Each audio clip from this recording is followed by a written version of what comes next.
ஓம் ஸ்ரீ சாய்ராம். என் அன்பு குழந்தையே, உன் சாயப்பா பேசுகிறேன். என் அன்பு குழந்தையே, உனக்கென தந்த வாய்ப்புகளை எப்படி பயன்படுத்தி கொள்வது என்று மட்டும் பார். மற்றவர்களோடு ஒப்பிட்டு பார்க்காதே. உனக்கு ஒரு தனி திறமை உள்ளது.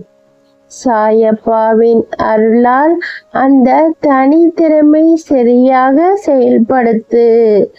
என் அன்பு செல்லமே, என்னுடைய நாமத்தை ஜெபித்து கொண்டே வா.